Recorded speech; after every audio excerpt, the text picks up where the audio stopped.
Hey everyone, welcome back to A Life of KG and Happy New Year. I can't believe we are in 2024. Absolutely crazy. I hope you all had a good New Year's. Anyway, today we have Amy on the show, and now lots of you will recognize Amy because she is literally my sidekick. She works with me every day, and lots of you go, I need an Amy. Where can I get one? So I'm going to bring Amy on the show quite a lot. And so you guys can, have a bit of Amy too. And if any of you have any questions moving forward on marketing, on launching, on literally anything that her role does, then please send them in because we will make sure that we get them answered on the podcast. Anyway, without further ado, here she is. Happy New Year, everyone. Can you believe we are in 2024? That's absolutely nuts. That year went so quickly, didn't it? So fast. I actually don't know where it went. So quickly. Frightening. So you might hear someone's voice just then. Well, that is Amy. She's literally like my sidekick, aren't you? Something like that. So you guys might have seen her lots on my Instagram and when we do in-person days and when we stay away, like Amy's always with me. And I wanted to bring Amy on the podcast and actually do some more duo. Is it called duo? Duo podcast. Yeah, more. you're basically digging into me, aren't you? Everyone always goes for me. We need an Amy. Like everyone's like, I need an Amy. I need an Amy. So I'm giving you all a piece of Amy. So you should be really excited. Oh God, I don't know how to take that. I'm not good at talking about myself either. Well, you're going to love this episode then. So I want to go over Amy's story today, how she joined KG and what she does day to day, which will then hopefully help you guys in turn on maybe what you could implement into your businesses and how it's affected me as the business owner as well, how it's eased up my day. So let's go to you, Amy. How did your role come around? Well, how did you know about KG? Let's go back. Oh God, right back. We're going right back to like 2017. Oh my God, that's crazy. It was 2017, wasn't it? Yeah, I think it was. So I wanted to do a lash course with Katie. I'm local, so I knew of KG anyway, didn't I? Mm-hmm. So I came to Kate to learn lashes. My mum was my model. So we met that way. And as I left, I'm cutting the story really short, but as I left, Kate literally offered me a job there and then. And I declined it. What bitch? Yeah, I declined it. I was working in care, so I was like, oh, I don't really know what direction I want to go in. I thought this would be kind of more of a side hustle thing. And then further on from that, I spoke to you, I think it was a few years later, wasn't it? Yeah, about franchising. About franchising. That's actually laughable. That's actually laughable that I thought that I could have a KG salon franchise because I don't think so. You're putting yourself down there. No, that's laughable. I couldn't deal with the stress, the ag. I would have a mental breakdown. Basically, she's seen behind the scenes of what really happens as a salon owner, and she's like, I am out. Yeah, it's just, I don't think that would have been a good plan. But all of it happened for a reason, didn't it? So I'd come to you with that. Wasn't for me, really, was it? Then my mum got poorly. I had to look after her for 18 months. Then she passed away and I was working in the hospice that my mum passed away, and I don't want to make this podcast really depressing, but that was where I was working, so I had to come out of work for a little while to like grieve and things like that, and I had to move out of my mum's home at the time as well, so I had it all going on. It was all happening at the same time. I didn't know where I was going, what direction I wanted to go in. I just knew that I needed to come out of care. Like, it was just way too close to home for me now. And the opportunity came up on Instagram because I used to stalk Kate on the daily. On Instagram. It came up on Insta that she was looking for an apprentice. And I was like, oh, apprentice, can I do it? I thought, yeah, do you know what? I can do this. I had 3 jobs, didn't I, when I joined you? I don't know how you did it. So I applied for it, and I was literally viewing my house, wasn't I, at the time, my new house, and she wanted to interview me that day, so because she already knew who I was. I think that was like my golden ticket in a little bit. So she knew who I was, and then I literally ran home, went to the interview, had no idea if I'd got it or not, but I'd like tried to persuade you that I could do it because you were so worried about the pay and I was how so worried because I'm like, I don't want this to sound in any way awful, but I was like, she's so much better than like an apprentice, like, and you've already got that job and the income and all the stuff that comes with it. And I felt like I didn't want to feel that you was going backwards. Yeah. Even though it was the start of a new career. Yeah. Whereas for me, I viewed it completely opposite. I was like, this is my fresh start. This is what I've been wanting for so long, like a gateway out of care, and a whole new career with someone that I stalk daily. God, I should be worried. So now that's basically how it came about, wasn't it? You offered me the job. I think you were apprehensive. Yeah. But you offered me the job. Yeah. And I was like, yes. We had so many applicants. So what this job actually was, I don't even think we've touched on that, was customer service apprenticeship. So I actually decided that I wanted someone to help me with my socials, my email marketing. Obviously, I have 3 companies, so trying to juggle all them balls all the time and make sure the emails are going out consistently. Well, they weren't. Like they were all going out, and the emails and the socials were being done, but consistency and really having a structure and strategy behind it all, it was way too much for me to do alone properly. And that's why I say to everyone all the time, like, you can't do everything on your own. You have to outsource things. So yeah, we were doing the customer service role, and the best way for me to do this, and again, when it comes to finances, because there was no way I'd be able to take someone on for such a fresh role if someone was like really experienced and on like top whack and all that stuff. So I thought, well, if I got an apprentice, that makes it easier for the company financially. Secondly, I can give someone an opportunity that wants to learn something new. And thirdly, they'll be able to grow with the business, which is exactly what's happened. Yeah. And it was a bit of a test for both of us, wasn't it? Because it was something you'd never done before. So, and it was obviously brand new to me. It was a whole new role for the both of us. Yeah. We sort of learnt together, didn't we? Yeah, definitely. So the first year was like a real learning curve, again, like for both of us. I was teaching Amy every single thing I knew. Any courses we could purchase, we would. You would be studying constantly, like marketing. One of the things I'd say, which is really good, is to get someone that can really get into your head as the business owner, whether you're a salon owner or you're a training academy or whatever that looks like. If someone can like get into your head, how would you write? So Amy knows, like, this is what Kate would say, this is how Kate would express that, these are the words she would use. And so she was really good at doing it. So when she was sending emails, I was like, oh my God, like I feel that I wrote that. So yeah, what would you say is like your day-to-day now? Because obviously the apprenticeship's over, you passed that with flying colours, even though it was hard, wasn't it? I was stressed, but I'm a stress head anyway, aren't I? But I was so nervous for that exam. I was so nervous.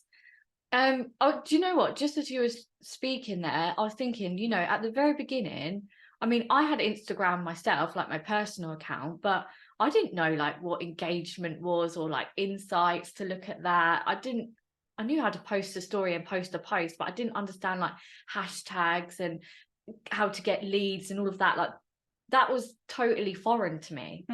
So I have learned a lot now. So my day-to-day now, God, what do I do, Kate? I don't know. I hope you do some work. It's very varied at times. So my day-to-day now is I look after 3 social media accounts and 3 email accounts, don't I? So I do all the social media across the platforms. Kate's one we sort of do together, don't we? Yeah. We do half and half. We work as a team with that one. But Pro and Salon, I do solely. Everything from, you know, creating the content, the reels, the captions, the inbox, the DMs. I deal with all of that, and then the emails as well. So all the campaigns that go out, I deal with those. I've learned how to like create a funnel to get and lead magnets, things like that, to get people's information. Like all of that was, I wouldn't have a clue. If you said that to me on day one, I'd be like, what on earth is that? Yeah, we definitely started with the basics first. So, you know, just sending regular emails out, just start writing some captions and Canva templates. stories. Yeah, literally Canva's like a lifesaver. And then we went on to, right, I started leveling up in my business and how I was as a businesswoman, which then meant, okay, let's start creating lead magnets. Some of you now might be, okay, what the hell was a lead magnet? So a lead magnet is putting something out there in return for an email address. So you guys would have heard me say like so many times, social media we don't own, so we are putting so much energy into social every single day, and we still do. But if social went down tomorrow or next week or next year and all your focus went into social, what are you going to do? Your whole business is going to go plonk, because all your contacts have gone. Whereas if we really focus on your email list, then if social was to go down tomorrow, you have your email list to fall back on, which is just the best thing. And actually it's more personal. So when you're talking on socials, you're talking one to very many people. Whereas when you're talking on email, yeah, okay, you're sending that out to a whole database, but it's more personal. You put their name in there, you can write a real personal email out. So it's more connection for the client. And we've noticed over the years that we sell a lot more things when it comes to email rather than social. Social is social for a reason. But yeah, a lead magnet is getting people's email addresses. So we've created many lead magnets for different reasons within all of the companies. So what we have been really focusing on last year is stacking up all the email addresses as possible, because the more leads we have, the more sales we make. And that's exactly the same for you guys. The more emails you have in your email database, the more sales you will make when it comes to launching a new product or a new service, or if you have a new staff member join. So that is definitely what you've been working on loads this year. Yeah, last year, but you can tell it's the 1st of January, can't you? she's forgotten what day it is. Yeah, I've done a lot of that. I have learned so much. But do you know what, again, as you were talking, I wanted to pick up on the fact that there's been a lot of trust with my role. Oh my God, I can't even poo without knowing. Yeah. Literally, it's like, you know, my life. Yeah, I'm deep in there. If you can think, if you had someone looking at all your DMs, your emails a lot, like, you can't do anything without that person really knowing. It's the same as a PA. So I've had PAs, I've had executive assistants, like all of them type of roles. You need to be really open with like basically sharing your lives, even passwords to everything. I mean, I'm sure you could hack anything in my life. Pretty much, yeah. Pretty much. It's quite scary. And even the fact that I don't know if we touched on this, but I work from home. So Kate doesn't know on a daily what I'm doing. You just trust that I am working. Obviously you see things going out, so you know I am doing something, but there is a hell of a lot of trust that Kate has in me. And I remember at the beginning of my job, I was like, wow, this girl's like well open with me.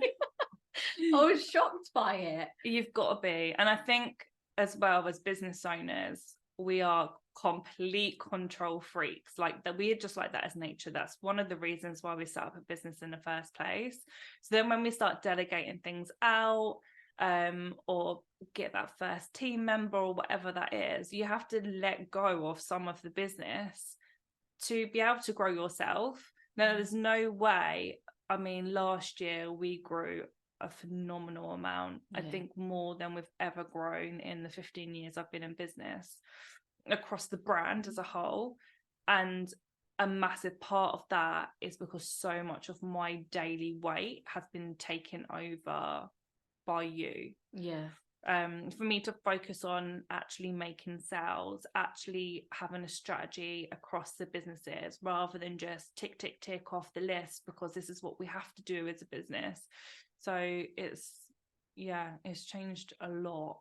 So if you're scared, like, and thinking, oh, but I'm just not ready yet, trust me, no one's ever ready. No one's ever got the money in the bank to pay someone, or if you have, then incredible. But no one's got that just surplus cash flow.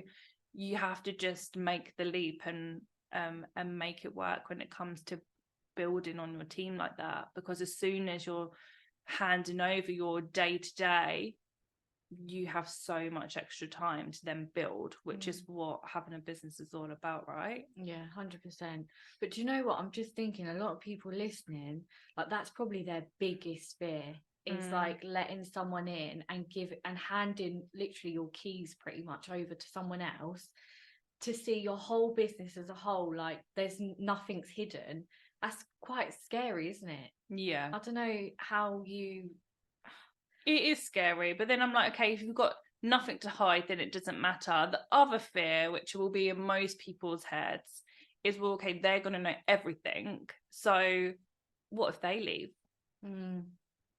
What if you leave and you set up something else? And that's always going to be a fear, going to be someone's fear.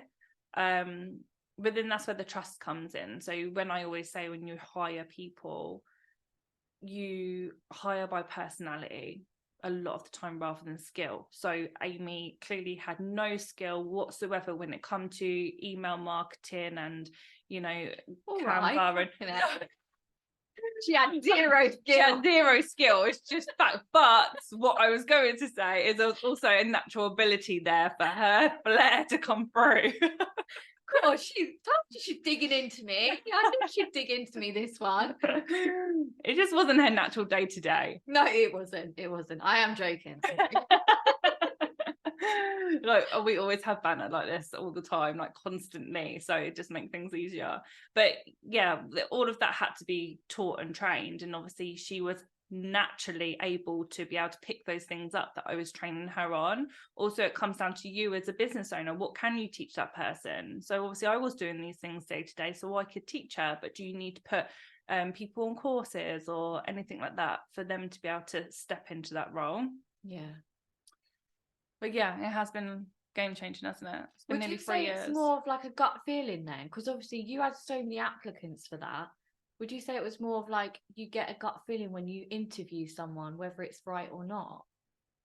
Yeah. From a personality, just from the way they respond? I think so. Like, I've done, oh God, how many interviews have I done in my years? Bloody loads. And I've hired, I've fired, I've literally done a lot. And it always does come down to personality over qualifications. Fact comes down to that gut feeling.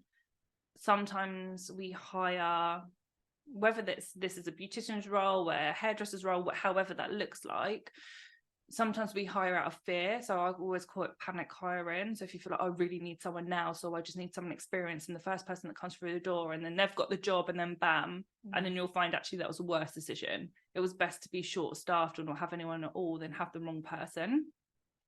So yeah, I always go with your gut. And all the businesses that work with me will know that my famous saying is hire slow, fire fast.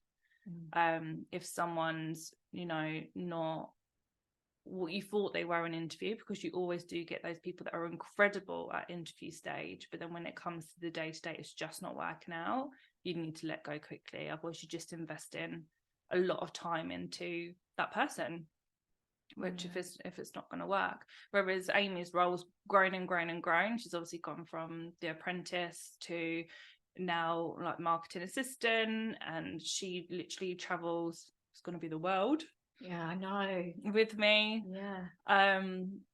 You said that to me on my interview as well, like there'll be opportunities for you to travel with me, we might even go abroad together. And at the time I was like, yeah, all right then, you're just like telling me this like to get me in.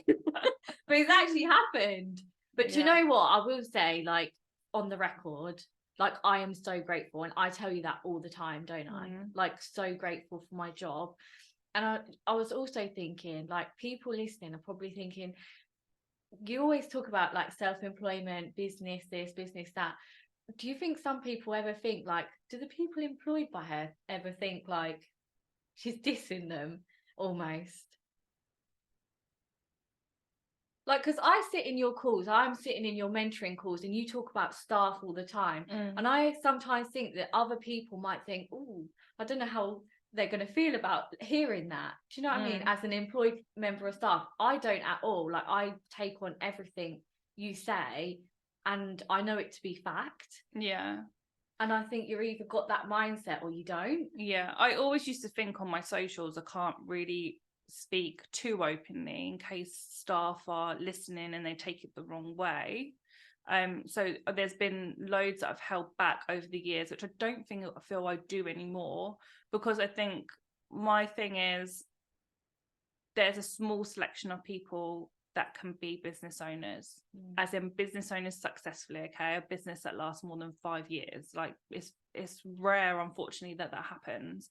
So there's some people with that business mindset, that can, you know, keep going and drive a business. Majority of people's mindsets are to be employed.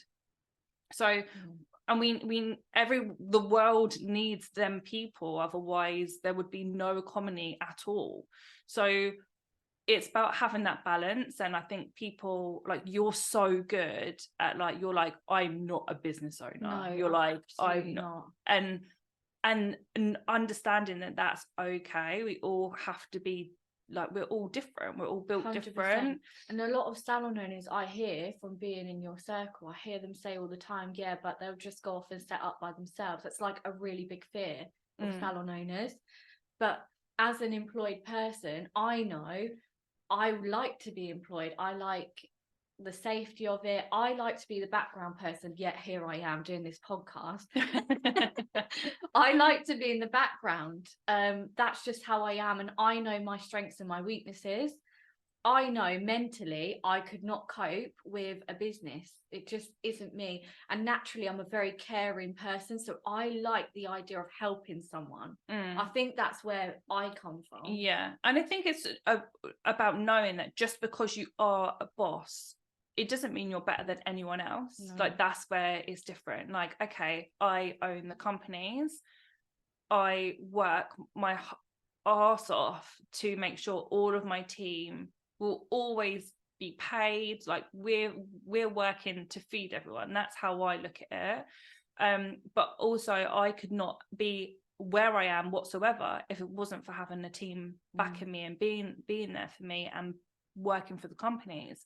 So as a boss, I'd like to think that I'm a good boss. So, okay, I have employees, but I do anything for them. I'll always be there for them. Like, I give them the training they need, the support they need. If they need personal assistance in some way, I'll make sure I'm there. Yeah, it's give and take, isn't it? It definitely is that yeah, making it fair. Like, just because you have employees, it doesn't mean they're a different level. No, like 100%. I make sure everyone is on the same level. Feel like that either. No. So you've always got to be, you know, business minded, put your business hat on, like, make decisions that are difficult, very difficult, when it comes to, okay, is the business profitable, and all the things that while you have a company. But it's also always realizing you will have no business if you don't have a good team. So you always need to treat them right. I think I'm a good boss. She's rubbish. No, blink if you need help. No, I'm joking. No, she is a really good boss. She honestly, hand on heart, she's the best boss I've ever had. And I've had awful bosses, like really terrible, like no respect. Like, I remember even it was Christmas, wasn't it? I think it was my first Christmas with you. And what did we do? We went out, didn't we? We had like a Christmas party. And I said, the most I got in my previous jobs was a £5 voucher. That's crazy. And I'd be really grateful for that. But now, like, I mean, look, I'm going abroad with you and all this, that, and whatever. Like, that would never have happened in my wildest of dreams ever. Yeah, it's amazing. It's definitely give and take. But this is what you guys can create for people. Like, people need jobs. People need a career. People want to work for something that they love and they're passionate about.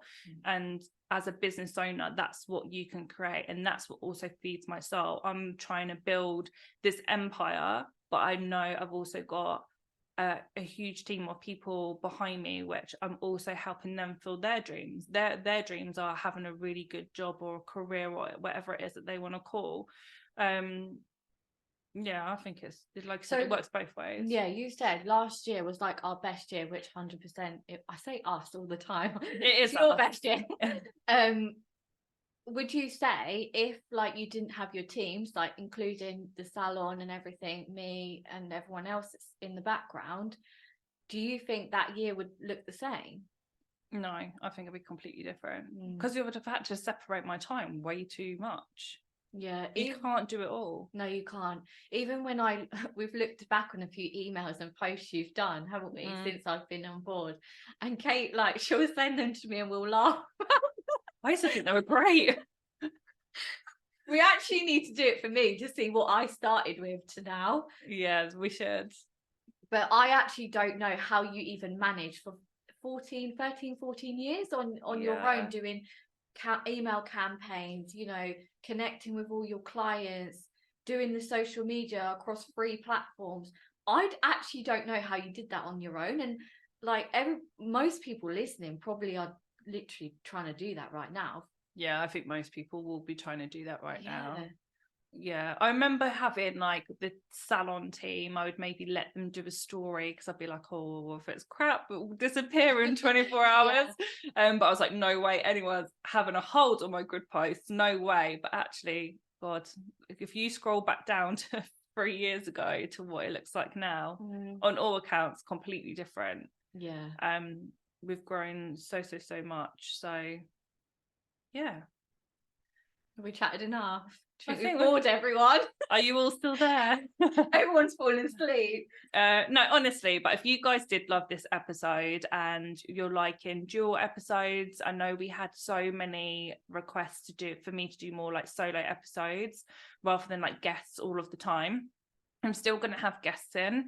We're going to do duo episodes and I'm going to do solo episodes. So I'm going to try and change it up for you guys this year, but I can only give you what you want if you let us know. So please let us know by either DMing us on social. If you're listening on Spotify, I think it has like a Q&A thing that you can do, which is new. Yeah, just let us know. And if you could share this episode on socials, we'd be super grateful. But yeah, absolutely. And especially as like this is my first time being on here, please be kind. Please be kind. For she's never going to want to do it again. I'm dying to get her on. I might have a mental breakdown. You couldn't sleep last night, could you? No, I actually couldn't. I was so nervous. But Kate's really good at this. Like, she pushes me out my comfort zone so much. Sometimes I hate her for it, but at the same time, I love her for it because I actually am the person that I need that person to do that for me. It's good, otherwise we won't grow, will we? No, else I would be a little turtle in a shell and I'd never come out. Well, we've done it. We've done it. I think you've done well. Oh, thanks. I hope so. You did. Come on, guys, share the love for her on socials. Wait for the comments. That was the worst episode ever. 4 years. Well, bloody hell, I think it'll be 5 years. 5 years next month. I think it's 5 years we've been podcasting. That's crazy. But yeah, we will love and leave you guys. Let us know what you think of the episode. Ciao. Bye.